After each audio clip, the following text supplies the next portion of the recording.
नमस्कार दोस्तों, स्वागत है सबका अड्डा 247 चैनल पर। और मैं तेजस कुलश्रेष्ठ यहाँ आप सभी लोगों का स्वागत करूंगा। जी हाँ, मैं आज एक ऐसा टॉपिक के बारे में बात करना चाहता हूं जो देश के युवाओं से बहुत जुड़ा हुआ है, खासकर से हम सभी लोगों से जुड़ा हुआ है। खासकर से देश के बारे में यहाँ पर जब बात आती है तो इस टॉपिक को रिलेटेड जब बात करते हैं, अनएम्प्लॉयमेंट जो हमें बताता है बेरोजगारी के बारे में, देश में बढ़ती हुई बेरोजगारी की संभावना क्या है। बड़ा ही इंटरेस्टिंग टॉपिक है, इंपॉर्टेंट टॉपिक है जिसके बारे में आप सबसे बात करना चाह रहा हूं। और क्योंकि मैं इकोनॉमिक्स पढ़ाता हूं, इकोनॉमिक्स में अनएम्प्लॉयमेंट का रोल काफी इंपॉर्टेंट रहता है। किसी भी देश की अर्थव्यवस्था को जानना है तो वहां की बढ़ती हुई बेरोजगारी, वहां के हालात, ये तमाम चीजें ऐसे हैं जो कहीं ना कहीं इन चीजों को बता रहे होते हैं।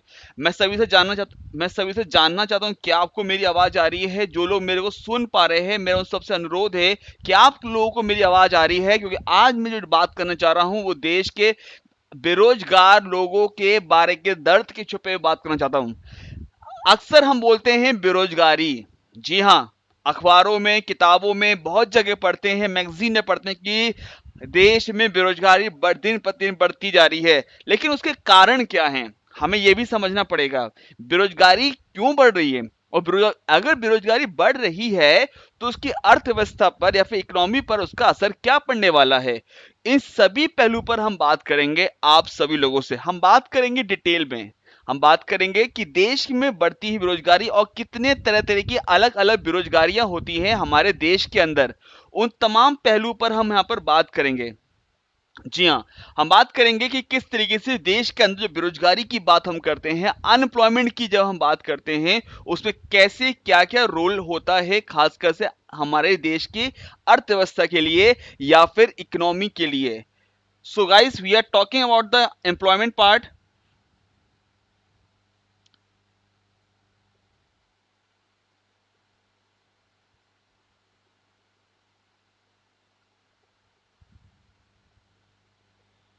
Hello. So we are talking about the employment part, जिसके बारे में हम यहाँ पर बात करना चाह रहे हैं। अनएम्प्लॉयमेंट के बारे में, देश की बेरोजगारी के बारे में बात करना चाह रहे हैं कि देश में छिपी बेरोजगारी, इस बेरोजगारी होती कैसी है। हम बात करना चाहते हैं, उन तमाम पहलू पर बात करना चाहते हैं जिस तरीके से बेरोजगारियों के बारे में यहाँ पर चर्चा की जाती है। देश में बढ़ती हुई बेरोजगारी का होने का कारण क्या है, देश में बढ़ती हुई बेरोजगारी का कारण क्या है, उस तमाम पहलू पर आप सभी के सामने मैं यहां पर बात करना चाहता हूं। मैं बात करना चाहता हूं कि किस तरीके से देश में बेरोजगारी बढ़ रही है। एक आम शब्दों में कहें, एक आम युवाओं के लिए कैसे वो चीज बताती है, दर्शाती है, उन सब के बारे में मैं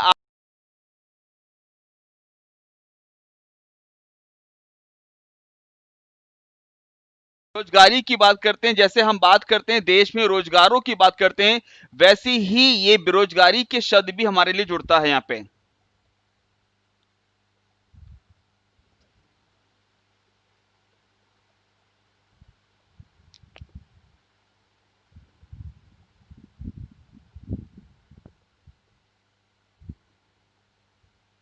तो इसलिए बेरोजगारी का होने का मतलब क्या होता है, इसीलिए इन तमाम चीजों पर हम यहां पर बात करने जा रहे हैं आप सभी लोगों से।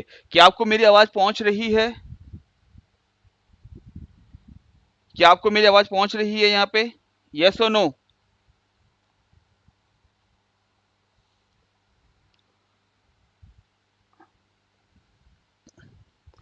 जैसे आप देख रहे हैं, हमारा बैच बना हुआ यूपीएससी का, यूपीएससी ईपीएफओ का बैच बना हुआ है। और ये बैच 3.0 बैच के नाम से लॉन्च हो चुका है 14 सितंबर 2020 में, जिसमें हम यहाँ पर बात करना चाह रहे हैं एनफोर्समेंट ऑफिसर जो पोस्ट ने यूपीएससी निकाली है, उन तमाम पोस्टों के बारे में आप सभी से हम यहाँ पर बात करना चाह रहे हैं।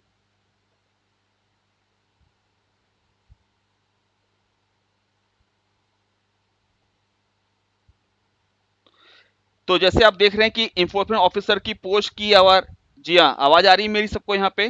चलिए,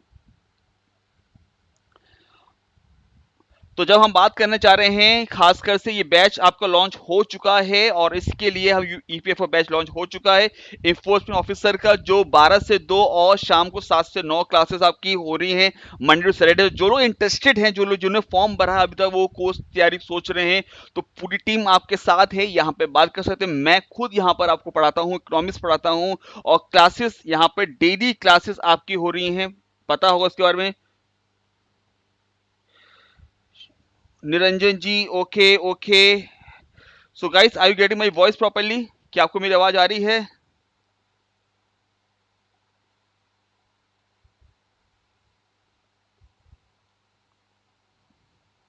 ओके, आगे मैं बात करना चाहता हूं यहाँ पे।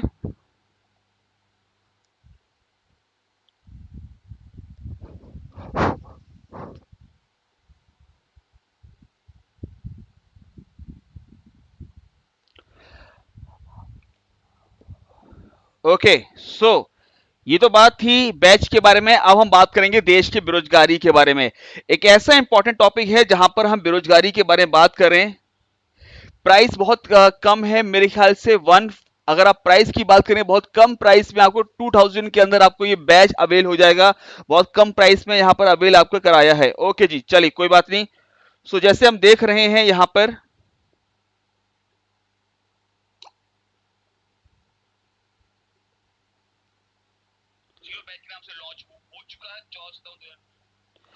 अनएम्प्लॉयमेंट इन इंडिया, जी हाँ, भारत में बेरोजगारी, भारत में बेरोजगारी का संपर्क की बात करी जाती है तो ये बहुत बड़ी बात है। आप देख रहे हैं कि खासकर लॉकडाउन पीरियड के अंदर काफी लोग यहाँ पर अनएम्प्लॉयड हो गए हैं, काफी लोगों की जॉब यहाँ पर चली गई है, काफी लोगों के सामने ये दिक्कत आ गई है।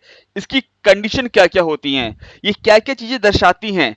इससे अनएम्प्लॉयमेंट का मतलब, इससे एम्प्लॉयमेंट का मतलब और अनएम्प्लॉयमेंट में डिफरेंस क्या होता है? देखिए, बेरोजगार और रोजगार में डिफरेंस क्या होता है, ये बहुत बड़ी चिंता का विषय है। एक आमतौर पर आज जैसे आप लोगों ने, सभी ज्यादातर लोगों ने ट्विटर के माध्यम से राष्ट्रीय बेरोजगार दिवस कल आपने बनाया था, उसी चीज को, ये ऐसा टॉपिक है जो कहीं ना कहीं देश के युवाओं के लिए, देश की यूथ के लिए भी एक इंपॉर्टेंट टॉपिक है। जब हम बात करते हैं इस टॉपिक के बारे में, बात करते हैं अनएम्प्लॉयमेंट इंडिया के बारे में बात करते हैं, उसमें जो बेरोजगारी है उस बेरोजगारी को कैसे यहां पर दर्शाया गया है, खासकर से भारत के लोगों के बीच में, भारत के लोगों के बीच में कैसे उन लोगों को दर्शाया गया है, उन तमाम पहलू पर हम यहां पर बात करना चाह रहे हैं। जी हाँ, वे डिस्कस अबाउट द कि कैसे ये चीजों को दिखाया गया है। देश में छुपे हुए तमाम रोजगार, देश में छुपे तमाम वो कंडीशन है जहां पे प्रवासी मजदूरों को मजबूर होकर अपने घर जाना पड़ा था। वो रीजन क्या थे, वो क्या ऐसे क्षेत्र थे जिसके जरिए यहाँ पर देश के जो जो एक तरीके से इकोनॉमी या अर्थव्यवस्था जो चला रहे थे, उनके हाथों से जॉब जाने से उस पर देश की गति पर क्या असर पड़ा।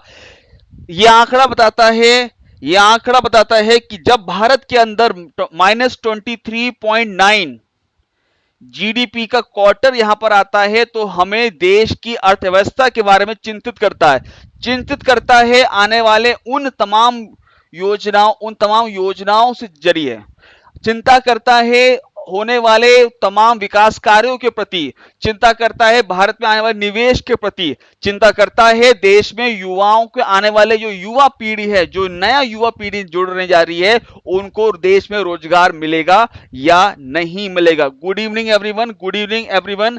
मैं बात करना चाहता हूं इस देश में छुपी हुई इस दर्द के बारे में। ये दर्द बहुत गहरा है, जी हाँ, ये दर्द एक दिन का नहीं है, 2 दिन का, ये सालों का दर्द है, पीढ़ियों का दर्द है, जिसको बरकरार अभी भी रखा हुआ है। आखिर ये देश की समस्या क्यों बनती आ रही है, उसका रीजन क्या है? प्रतिशोध करना एक अपनी ज्वाला हो सकती है, लेकिन प्रतिशोध के अलावा भी यहां पर कुछ चीज हो सकती है। देश के लोगों के, देश के अर्थव्यवस्था को समझने के लिए इकोनॉमी एक ऐसी चीज होती है जो कहीं ना कहीं किसी भी देश के अनएम्प्लॉयमेंट या पॉवर्टी या कोई भी रीजन ऐसा रहता है जिसकी समस्या को दूर कर सकती है। ये बहुत बड़ी बात है। आइए बात करते हैं इस बेरोजगारी से। क्या है बेरोजगारी, और ये बेरोजगारी कब तक होती है? बेरोजगारी तब तक होती है जो, जिसके बारे में ये कहा जाता है कि जब किसी भी इंसान को कोई काम धंधा नहीं मिलता, ध्यान रखिएगा, किसी भी इंसान को जब कोई काम धंधा नहीं मिलता, वो काम उसे मिलता नहीं, वो असमर्थ हो जाता है, वो ढूंढता रहता है वो काम, लेकिन उसको काम नहीं मिलता, उसको उसकी अर्निंग नहीं होती है। और यही चीज ध्यान रखिएगा, अनएम्प्लॉयमेंट होता है देश की अर्थव्यवस्था को डिस्कस करता है, उस राज्य की, उस जिले की, उस गांव की बारे में बात करता है। जहां हम देखते हैं कि unemployment is a major to health of the economy. किसी देश में अगर बढ़ती हुई बेरोजगारी है तो उसका कहीं ना कहीं संदेह हमारे देश के पढ़ने वाले तमाम आने वाले यूथ पर पड़ेगा, यूथ पे। जी हां, जो हमारा यूथ है, जो हमारा युवा है, जो पढ़ा लिखा युवा है, जब देश की अर्थव्यवस्था ही ढीली होगी तो उसको जॉब कहां मिलेंगी। हम जॉब की बात करते हैं, लेकिन जॉब तो तभी मिलेगी जब देश की अर्थव्यवस्था, इकोनॉमी, जब तक इकोनॉमी यहां पे दुरुस्त नहीं होगी कैसे मिल जाएगा। इसीलिए इसीलिए देश की अर्थव्यवस्था सुधारना, उसको आगे लेके चलना, ये सरकार की भी जिम्मेदारी होती है। सरकार से जिम्मेदारी क्यों नहीं होती? सरकार को हम चुनते हैं, सरकार को हम इसलिए चुनते हैं ताकि वो हमारे देश के होने वाले सभी उन दर्द को, या फिर ये कहा जाए जो आने वाली युवा पीढ़ी है, जब हम बात करते हैं कि इस देश की 65% आबादी, इस देश की 65% पॉपुलेशन वो यूथ है, उस यूथ को यहां पर दरकिनार क्यों किया जा रहा है? यूथ को जॉब अपॉर्चुनिटीज क्यों नहीं मिल रही है? ये सरकार के कानों में बात गूंजना चाहिए, इस सरकार को समझना चाहिए। जॉब, रोजगार, यहां पर रोजगार मिलना जरूरी है। बेरोजगारी से अच्छा तो कुछ रोजगार ही मिल जाए। और सरकार, क्योंकि मैक्सिमम सरकारी एम्प्लॉयमेंट की हम ज्यादा झुकते हैं, क्योंकि वो हमें सिक्योरिटी देती है, वो हमारे फ्यूचर को सिक्योर करती है, इसीलिए ये चीज जरूरी है। देश के पढ़ने वाले तमाम लोगों के प्रति एक जिम्मेदारी की बात करती है कि सरकार, ये सरकारों के ही काम होते हैं। इसीलिए देश के अंदर अनएम्प्लॉयमेंट की कंडीशन होती है, उसको डिवाइड किया जाता है बेरोजगारों के बीच में और तमाम लोगों के बीच में, जो लोग कामगार हो लोग होते हैं। कामगार का मतलब होता है जिनकी युवा शैली, जो कामगार लोग होते हैं। हम बच्चों को नहीं गिनते हैं, हम बुजुर्ग को नहीं गिनते हैं, हम उन लोगों को नहीं गिनते हैं जो काम करने लायक नहीं है, उन्हें नहीं गिनते। हम गिनते हैं उन तमाम लोग गिनते हैं जो काम उस किसी उम्र के अंदर कर सकते हैं। इसीलिए सरकार द्वारा उसको 15 से लेकर 65 तक एक उम्र है जो निर्धारण की गई है कि किसी भी देश के अंदर या केस के अंदर हम बेरोजगारी के बारे में बता सकते हैं। ये तमाम चीजें हैं। एम्प्लॉयमेंट की बात करते हैं, रोजगार की बात करते हैं। देश का 65% आबादी, मैं बताना चाहता हूं आप सभी लोगों को, 2011 के सेंसस से, अगर हम जनगणना की बात करते हैं, सेंसस की बात करते हैं, तो 2011 के सेंसस की अगर मैं बात करता हूं तो उसमें आपको यह पता चलेगा कि देश की 65% आबादी जिनकी उम्र 35 साल या इससे कम है। युवाओं को देश कहा जाता है, तो युवाओं को पीछे क्यों धकेला क्यों जाता है? इसीलिए ये लोगों को भी समझना बहुत जरूरी है।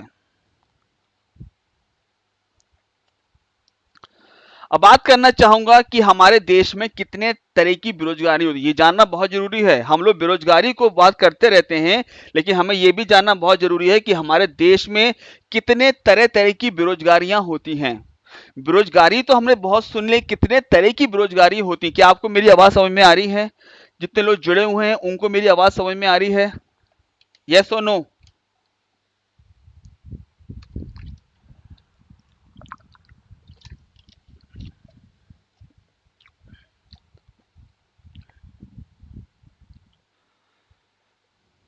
Are you able to hear me properly? क्या आपको मेरी आवाज समझ में आ रही है यहाँ पे?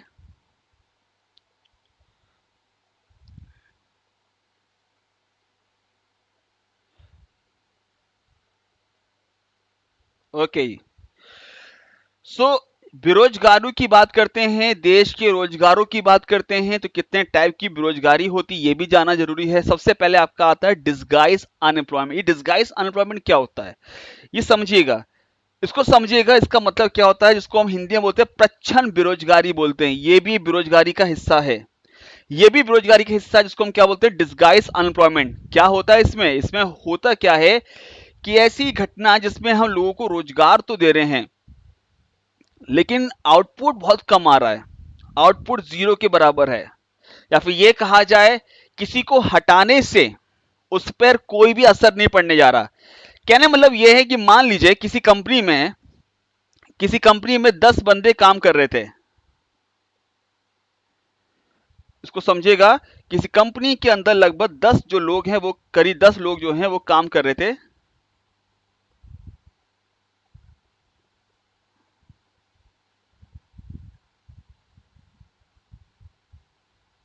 जी हाँ, किसी कंपनी में लगभग 10 लोग थे, 10 पर्सन थे, वो काम कर रहे थे, लेकिन किसी कंडीशन ऐसी हुई, कंपनी की सेल्स कम हुई, कंपनी का प्रोडक्शन कम हुआ, कंपनी ने लगभग 5 लोगों को निकाल दिया, 5 लोगों को वहां से निकाल दिया। निकालने का मतलब रीजन ये है कि 5 लोगों की ही हमें जरूरत है। पहले 10 बंदे काम कर रहे थे, अब क्या है, सिर्फ हमें 5 लोगों की जरूरत है।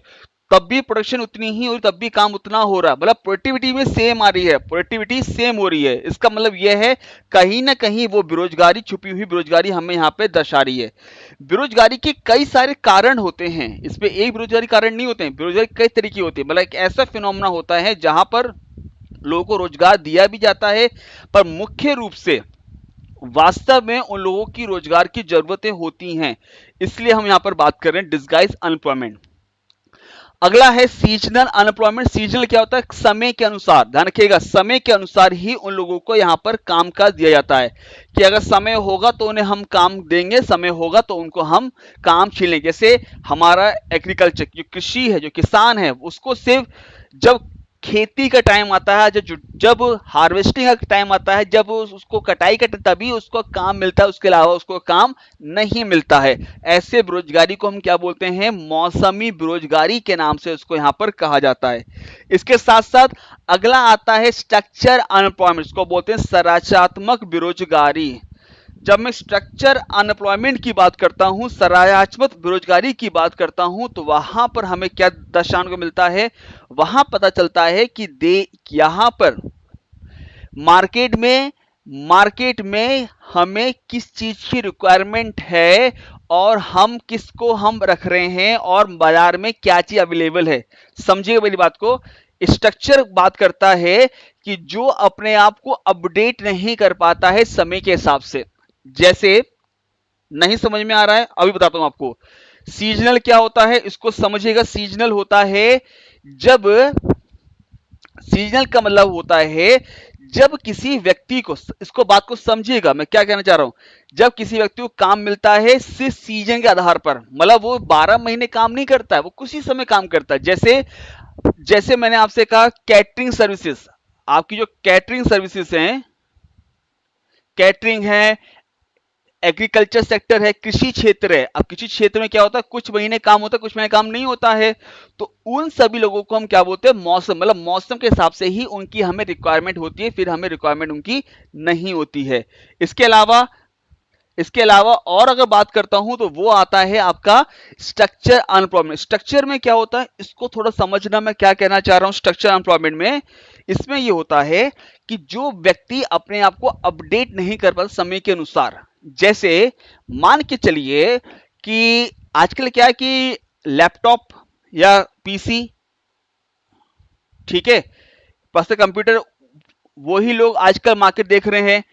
किसी जमाने में टाइप करने के लिए टाइपराइटर की, हम टाइपराइटर्स होते थे उनको हम यूज करते थे, लेकिन अब क्या है, टाइपराइटर की जगह हमें क्या चाहिए, जो कंप्यूटर चलाना चाहते हो, ऐसे लोग जिनको सिर्फ टाइपराइटर की नॉलेज थी, कंप्यूटर नॉलेज नहीं थी, उन्हें हम क्या बोलेंगे, स्ट्रक्चर एम्प्लॉयमेंट या संरचना बेरोजगारी। मतलब ऐसे कई सारे लोग हैं, इनको स्किल्स की कमी है, इनकी एजुकेशन उस लेवल पे नहीं हो पाई या फिर अपने आप को अपडेट नहीं कर पाए, ऐसे लोगों को हम क्या बोलेंगे, संरचनात्मक बेरोजगारी के नाम से कहा जाएगा।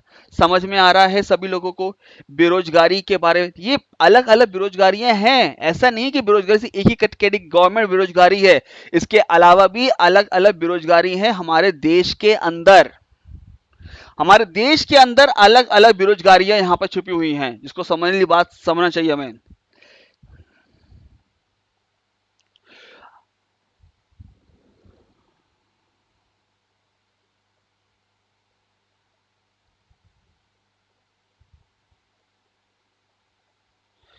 तो जैसे मैंने कहा, ये बेरोजगारियों के बारे में कुछ कंडीशंस के बारे में हम यहाँ पे दर्शा रहे हैं, जिसके बारे में हम यहाँ पर बात करें। इसके अलावा एक होता है एजुकेटेड अनएम्प्लॉय। ये बहुत बहुत फेमस बेरोजगारी है पूरे भारतवर्ष के अंदर, शिक्षित बेरोजगारी बोलते हैं इसको। इस शिक्षित बेरोजगारी क्या होती है, अगर हम बात करते हैं, इसमें क्या होता है इसको समझेगा। शिक्षित बेरोजगार का मतलब होता है कि वो इंसान जिसको अपने क्वालिफिकेशन के हिसाब से जॉब नहीं मिलती है, समझेगा। उससे हम क्या बोलेंगे, शिक्षित बेरोजगारी। अगर वो क्वालिफाइड है लेकिन वो जॉब कुछ और कर रहा है, ऐसे भारत में बहुत सारे हैं। मतलब अगर आप इंजीनियरिंग ग्रेजुएट हो, मतलब if you are graduate from engineering, तो एज पर क्वालिफिकेशन आपको इंजीनियरिंग करना चाहिए, लेकिन वहां पे जॉब नहीं मिल रही है। इसलिए आप किसी बैंक की क्लर्क के अप्लाई कर रहे हैं या कहीं पे क्लर्क जॉब कर रहे हैं। इसका रीजन क्या है, वो है आपका, क्योंकि देश में शिक्षा का महत्व शिक्षा की गुणवत्ता के आधार पर नहीं हो रहा है और नहीं उस सेक्टर में इतनी जॉब है, इसीलिए ये कंडीशन पैदा हो रही है। उसे हम क्या बोलेंगे, शिक्षित बेरोजगारी या फिर एजुकेटेड अनएम्प्लॉयमेंट। मेरी बात समझ में आ रही है सबको? यस और नो? बात समझ में आ रही है? अगला क्या कह रहा है इसको समझना, ओपन अनएम्प्लॉयमेंट, खुला, मतलब किसी को जॉब ही नहीं मिल रही, चाहे वो स्किल हो। जैसे आज के टाइम पे क्या है, आज के टाइम पे प्रेजेंट की बात करें तो यही कंडीशन है, चाहे वो स्किल हो चाहे वो नॉन स्किल हो, किसी को भी जॉब नहीं मिल रही। लोगों की जॉब छूट रही है, लोगों की जॉब जा रही है, उसे हम क्या बोलेंगे, ओपन अनएम्प्लॉयमेंट के नाम से उसको कहा जाएगा। दैट्स अ थिंग भी है। बेरोजगारी की कंडीशन से बेरोजगारी का मतलब ये नहीं होता कि उसमें हर एक चीज को दर्शाया जाता है, क्या है चीजें। इसीलिए बेरोजगारी इसमें क्या होता है, किसी को चाहे वो स्किल पर्सन हो चाहे नॉन स्किल हो, उसको भी यहां पर जॉब नहीं मिलती है। Is a clear everyone? ये जो बेरोजगारी चल रही है इसको हम बोलते हैं फ्रिक्शनल अनएम्प्लॉयमेंट। फ्रिक्शनल फ्रिक्शनल क्या होता है, जो इस समय काफी चल रहा है। फ्रिक्शनल क्या होता है, वो लोग वो लोग जो पहले कहीं काम करते थे लेकिन उन्हें जॉब छूट गई, छोड़ दी, अब वो नई जॉब की तलाश में कर रहे हैं। मतलब प्रतिरोधक बेरोजगारी, हिंदी में क्या बोलेंगे उसको, प्रतिरोधक बेरोजगारी के नाम से बोलेंगे। मतलब वो लोग जो पहले किसी कंपनी में काम करते थे, वो कंपनी बंद हो गई, कंपनी ने निकाल दिया, अब वो नई जॉब ढूंढ रहे हैं, तो ऐसी बेरोजगारी को हम क्या बोलेंगे, फ्रिक्शनल अनएम्प्लॉयमेंट के नाम से इसको कहा जाएगा। गुड इवनिंग जी, गुड इवनिंग सबको, गुड इवनिंग, जितने लोग जुड़े हैं सबको गुड इवनिंग है यहाँ पे। तो बेरोजगारी का स्तर क्या है, बेरोजगारी के बारे में क्या है, ये तमाम चीजें मैं आपको बता रहा हूँ। क्लियर हो रहा है यहाँ पे, समझ में आ रहा है? अलग अलग टाइप की बेरोजगारियां होती हैं हमारे देश के अंदर, कोई एक टाइप की बेरोजगारी नहीं होती। बेरोजगारी कई तरह की बेरोजगारियां होती हैं भाई लोगों। और एक होता है वॉलेंट्री अनएम्प्लॉयमेंट, अपनी ही इच्छा से बेरोजगारी मान लेना। मतलब वो कोई काम करना ही नहीं चाहते हैं, वो हमेशा खाली बैठना चाहते हैं बस। ऐसे बहुत से लोग हमारे भारत के अंदर जो कुछ भी काम करने जा रहे हैं, पेरेंट्स की प्रॉपर्टी है उसके थ्रू ही वो अपने काम धंधा कर रहे हैं, मतलब कोई भी काम धंधा नहीं कर रहे हैं, मतलब अपनी ह्यूमन रिसोर्स का उपयोग ना करके वो उसी चीज को गेन कर रहे हैं। ऐसी बेरोजगारी को हम क्या बोलेंगे, we note as the voluntary unemployment, स्वैच्छिक बेरोजगारी के नाम से कहा जाएगा। Is it clear to everyone? Yes या नो? ठीक है, यहां पर इस टाइप की बेरोजगारियों के बारे में हमने यहां पर चर्चा की।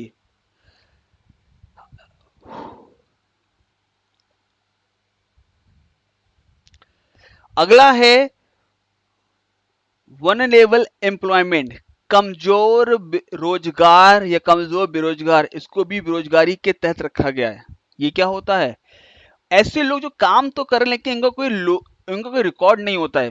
बंधुआ मजदूरी, हमारे देश के अंदर भी मजदूरी किया, इनको रिकॉर्ड नहीं किया, इन्होंने काम किया है नहीं किया है, कोई रिकॉर्ड नहीं होता है, कहीं कुछ नहीं होता है, लेकिन वो काम कर रहे होते हैं। ऐसी बेरोजगारी को भी हम क्या बोलते हैं, वनरेबल एम्प्लॉयमेंट या कमजोर रोजगार के नाम से उसको यहाँ पे दर्शाया गया है, इसे भी बेरोजगारी कहा गया है। ये तमाम चीजें हैं, आप देख सकते हैं हमारे भारत, ये रिपोर्ट है कि भारत में कितने लोग बेरोजगार हैं। 9.60, ध्यान रखिएगा 9.60 ये परसेंटेज है जो यहाँ पर बेरोजगारियों के बारे में यहाँ बताती है कि देश के अंदर बेरोजगारी की संख्या कितनी है। 9.60 हमारे देश में लोग क्या है, बेरोजगार हैं, परसेंटेज में, आबादी के हिसाब से इतने लोग क्या बेरोजगार, जिसमें इलिटरेट मतलब जो शिक्षित अशिक्षित हैं वो कितने हैं 7.23, और पढ़े लिखे कितने हैं 10.98, जिसमें अलग अलग कैटेगरी लेवल पे रखा गया है। जो मैट्रिक सेकेंडरी है उनकी तादाद 8% है, जो ग्रेजुएट से कम है मतलब 12th पास या 12th अंडर ग्रेजुएट हैं उनके लिए 40% बेरोजगारी है। जो टेक्निकल डिप्लोमा होल्डर हैं उनके हिसाब से इतनी बेरोजगारी है। मतलब ये वो लोग हैं जो देश के अंदर बेरोजगारी की कंडीशन को दिखा रहा है कि देश में कितने लोग बेरोजगारी की कंडीशन है। ये उन लोगों के बारे में यहाँ पे बात की जा रही है बेरोजगारी के बारे में। तो गाइस ये चीजें थी जो छोटा सा मैं टॉपिक था बेरोजगारी के बारे में, मैंने आपको समझाया ताकि बेरोजगारी के बारे में जो चीजें मिथ्या चल रही हैं कि बेरोजगारी सिर्फ एक ही टाइप की, ऐसा नहीं है। हमारे देश में बेरोजगारी कई तरह की बेरोजगारी होती है, लेकिन मैं फिर क्या, सरकारों की जिम्मेदारी होती है कि देश के युवाओं के बारे में सोचना, देश के युवाओं को यहाँ पर उनके हाथ में जॉब देना, उनको रोजगार मुहैया कराना। तो ये सरकारों की जिम्मेदारी भी होती है, खासकर से चाहे वो कोई सरकार हो, किसी सरकार के बारे में, क्योंकि सरकार ही होती जो युवा, ये युवा ही होता जो सरकारों को चुनता है। इसलिए ये चीज है हम सब समझना चाहिए, नैतिक जिम्मेदारी है हमारे देश की सरकार की भी है कि युवाओं के बारे में सोचे और उनके बारे में भी थोड़ा ख्याल रखें। यहाँ पे ये तमाम चीजें हैं जिसके बारे में मैंने कहा। हमारा बैच स्टार्ट हो चुका है 14/2020 से, ईपीएफओ का बैच स्टार्ट हो चुका है, इन्फो ऑफिसर का। आप यहाँ पे डिटेल ले सकते हैं, गूगल आप अड्डा 247 में जाएंगे वहां पर आपको डिटेल मिल जाएगी।